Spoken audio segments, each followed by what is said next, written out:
আজকে দেখাবো কিভাবে আপনারা ভ্যান রিক্সায় এই যে এই ডিজিটাল মিটারগুলো ব্যবহার করবেন, মানে লাগাবেন।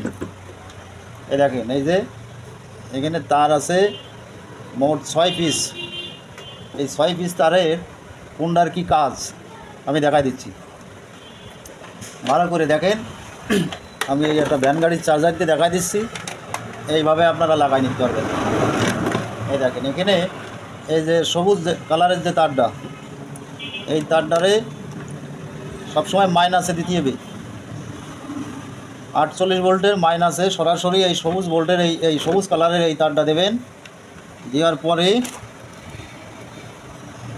প্লাস নেই, সহজ করে। আর এই যে মেন 48-এর এই ফেজ একটা দেবেন এই সুইচের সাথে, এই যে এই সুইচিংয়ের সাথে। আর এই যে যেটা বাকি থাকবে সেটি আছে এই হলুদ তারের সাথে দিতে হবে।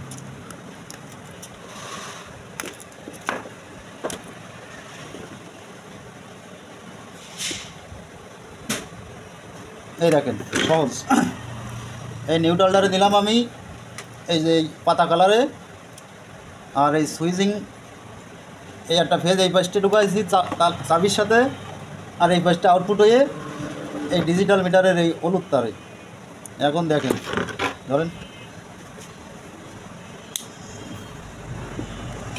এখন এই দেখেন, এই যে এই দেখেন এই, আচ্ছা। তারপরে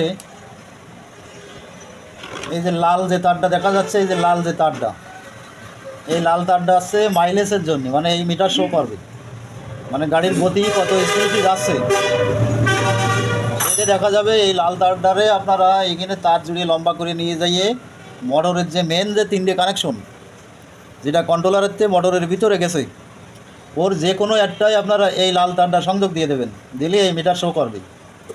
আর এইগুলো আছে ইন্ডিকেটার, এই যে ডানি বামের জন্য এই ইন্ডিকেটার। এর একটা আছে পার্কিং। এই যে 6টা তারের কী কাজ আমি এই দেখা দিলাম অতি সহজেই।